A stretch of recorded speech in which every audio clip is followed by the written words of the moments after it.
為咗提升公屋嘅消防安全，房屋署按消防安全建築物條例為部分舊式公共屋邨進行消防安全改善工程。圍封百葉窗工程，無啦啦做乜要封啲百葉窗啊？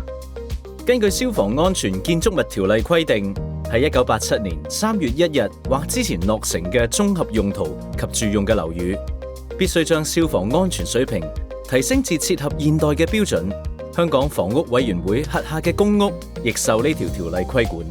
部分公屋樓宇設有內部走廊，即係走廊兩邊都有住宅單位嘅話，如果某單位發生火警，火勢同濃煙就有機會通過百葉窗擴散至走廊同埋其他單位。所以為咗安全起見，房屋署就要用防火板圍封而家面向走廊嘅百葉窗，防止火勢同濃煙蔓延。隔離村入張台都唔使封啦。如果係開放式走廊嘅話，因為面向露天範圍，就算發生火警，濃煙都冇咁容易積聚，風險相對較低，所以就唔需要圍封百葉窗。咁大工程，係咪又要我俾錢啊？又要我喺屋企等人上門啊？本身已經封咗窗，咁點啊？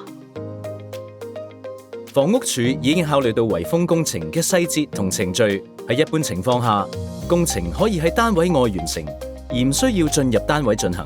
租戶亦唔需要留喺單位配合，亦唔需要承擔任何費用。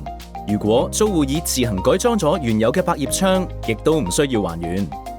有需要嘅話，房屋署仲會協助租戶移除外掛物，方便大家。為咗令大家更容易了解工程，房屋署會喺相關樓宇嘅大堂張貼通知，亦會喺村內展示工程模型樣板。同時會發信通知受影響單位租戶，並透過屋邨通訊話俾大家知工程嘅進度。另外，今次消防安全改善工程一般仲包括加裝緊急照明系統、消防喉轆系統，喺走火樓梯加裝防火門、防火牆同防火固定窗，仲會圍封一啲非緊急設施。為咗提升屋邨嘅防火保障，令大家住得安心，工程期間就有勞大家配合啦。